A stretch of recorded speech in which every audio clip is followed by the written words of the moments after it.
Ուղիղ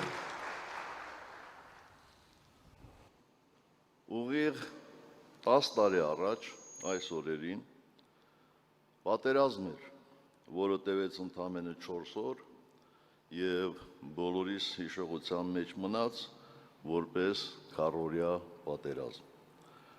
Այն ավարտվեց ապրիլի 5-ին ժամը 12-ին, երբ թշնամին նախօրեին պարտադրված էր հրադադար խնդրել։ Ապրիլի 4-ին Հայաստանի Հանրապետության նախագահի նստավայր հրավիրված ԵԱՀԿ անդամ երկրների դեսպանների ներկայությամբ ես արդեն հայտարարել էի, որ եթե ռազմական գործողությունները շարունակվեն և ստանան լայնածավալ բնույթ, Հայաստանի Հանրապետությունը ճանաչելու է Լեռնային Ղարաբաղի անկախությունը։ Հարգելի հանրապետականներ, ողջունելով բոլորիդ, մեր կուսակցության հերթական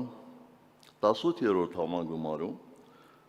առաջարկում եմ, մինչ մենք կանցնենք այսօրվա մեր աշխատանքին, հիշենք և հարգանքի տուրք մատուցենք քառօրյա պատերազմում հայրենիքի պաշտպանության համար իրենց կյանքը զոհաբերած մեր նահատակ հերոսների լուսավոր հիշատակին։ Նրանք այն երևակայելի խիզախության և անձնազոհության բազում օրինակներ են ցույց տվել։ Երախտագիտություն հայտնենք այն բոլոր զինվորականներին, բարձրագույն հրամանատարական կազմից մինչև շարքային զինվոր, ովքեր այդ պատերազմում ագրեսոր թշնամու պլանները ձախողեցին և մի քանի օրում պարտադրեցին հրադադար։ Մեկ րոպե լռությամբ հարգենք ինչպես քառօրյա պատերազմում, այնպես էլ բոլոր ժամանակներում մեր հայրենիքի պաշտպանության համար իրենց կյանքը զոհած քաջորդիների անմահ հիշատակը։ Փառք և պատիվ նրանց։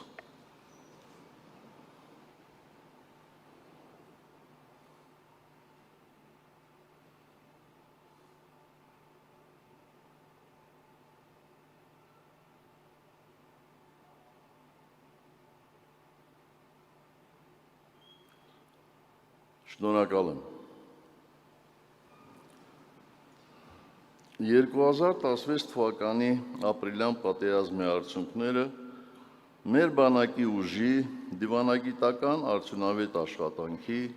համազգային կամքի և միասնականության վկայությունն են։ Եվ այսօր, երբ լրանում է քառօրյա պատերազմի տասնամյակը, մենք պարտավոր ենք հիմնավորապես գնահատել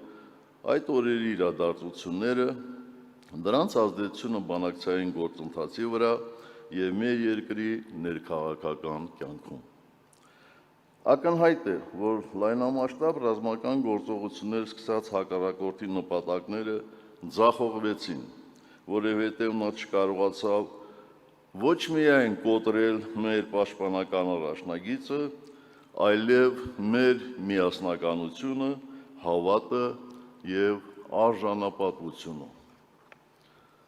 Այդ օրերին համախմբված աշխարհասփյուռ հայ ժողովուրդը ցույց տվեց, որ իր ընտրությունն արժանապատիվ խաղաղությունն է, իսկ ինքնապաշտպանությունը իր բնորանում անվտանգ ապրելու երաշխիքը և անօտարելի իրավունքը։ Այդ օրերին թե հայկական բանակը, թե հայկական դիվանագիտությունը միասին ծառայում էին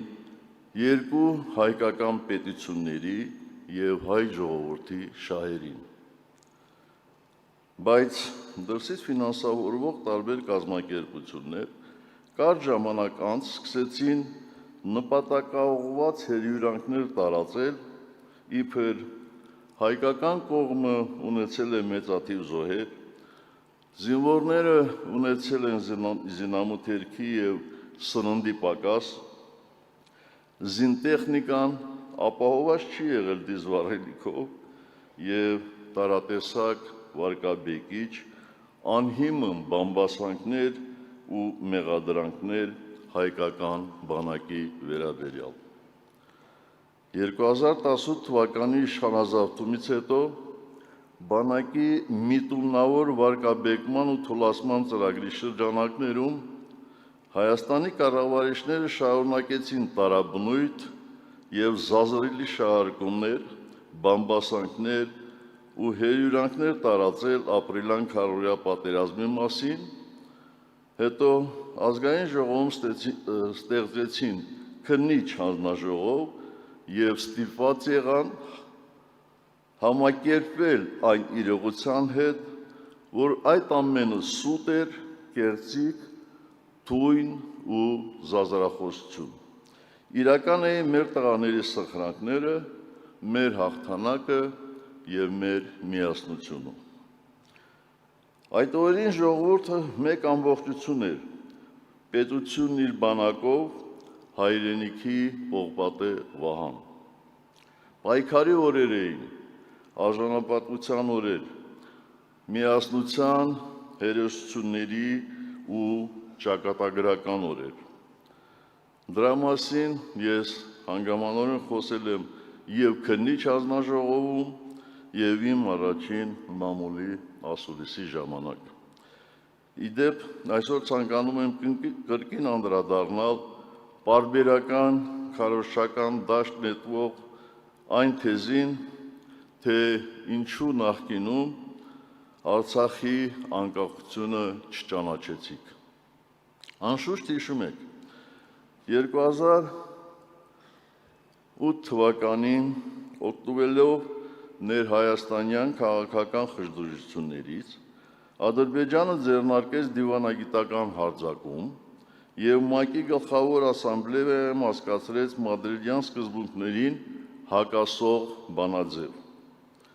Այդ բանաձևին դեմ քվեարկեցին ԵԱՀԿ Մինսկի խմբի համանախագահ բոլոր երկրները,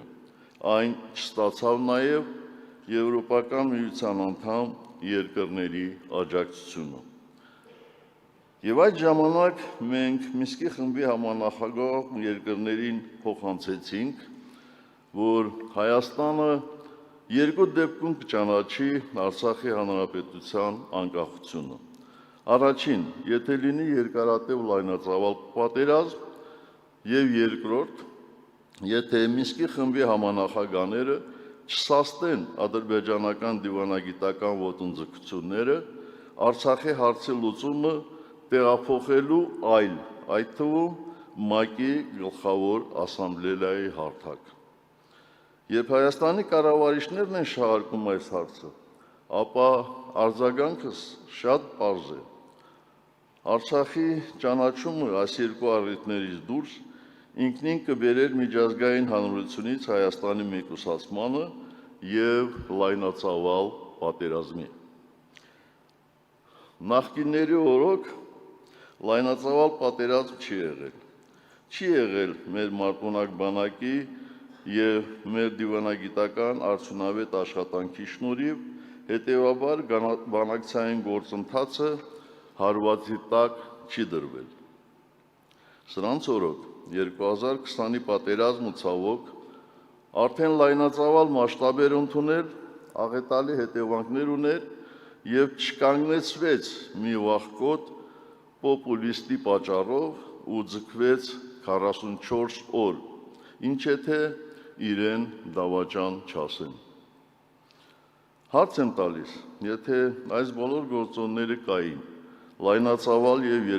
երկարատև պատերազմ, որն իր հակառակ միջնորդական ջանքերի կանգ չէր առնում, ապա ինչու չճանաչեցիք Արցախը, էլ ինչ կարող էր լինել այդքանից հետո։ Իսկ երբ նման պնդումներ հնչում են դրսից, թե անգամ դուք չճանաչեցիք, մեզնից ինչ եք ուզում, ես հասկանում եմ, թե ինչու, ինչ քաղաքական նպատակահարմարությունից կամ պահի շահերից ելնելով են դա անում, բայց փառք Աստծո, բանակցային գործընթացի մասնակիցները դեռ կան, և միթե նրանք չգիտեն, որ հենց ԵԱՀԿ Մինսկի խմբի համանախագահների հետ էինք պայմանավորվել չշտապել, չհրահրել պատերազմ և չձախողել Մինսկի խմբի աշխատանքները։